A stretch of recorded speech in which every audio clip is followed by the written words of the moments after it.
As the crisis over Harry and Meghan threatens the royal family, writer-at-large Neil Mackay discovers how true love and the House of Windsor are quite simply incompatible. Love is the nemesis of the House of Windsor. It's ironic that a family seen as so removed from the world of ordinary people should find that its greatest weakness lies in something so simple and everyday as the act of falling in love. Love has been a curse for the family since its inception. The House of Windsor only came into being in 1917. Until then the family was the House of Saxe-Coburg and Gotha. But in the midst of the First World War that was too Germanic, and George V, Queen Elizabeth's grandfather, changed the name to the House of Windsor.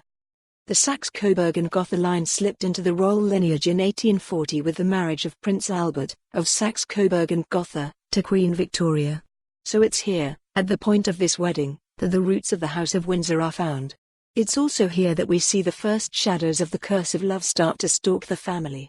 That curse would play out through the generations, all the way to the crisis today centered on Harry and Meghan. Britain likes to think of Victoria and Albert's marriage as a beautiful love affair, and in many respects it was. But it was also an obsessional relationship. When Albert died in 1861, Victoria wasn't just grief-stricken, she was left devastated for the rest of her life. Like many aristocrats, the young Victoria was starved of love. She described her childhood as melancholy. As a result, Albert became her world. When he died, she entered a state of mourning that lasted until her death. Victoria only wore black from then on. She avoided the public eye.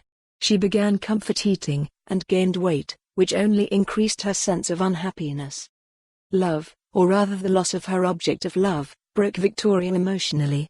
Even now, looking back more than 150 years later, we can see that here, right at the very beginning of what would eventually become the House of Windsor, this family has always been unable to love as others love.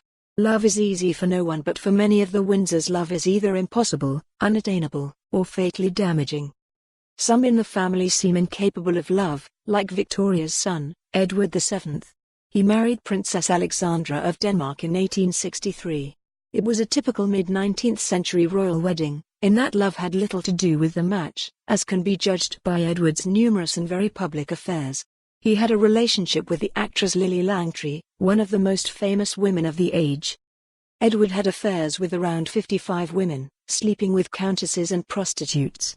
In his 50s, he began a relationship with a married 29-year-old aristocrat called Alice Keppel, the great-grandmother of Camilla, now Duchess of Cornwall and the Seacon. For more on this story, visit the news article link.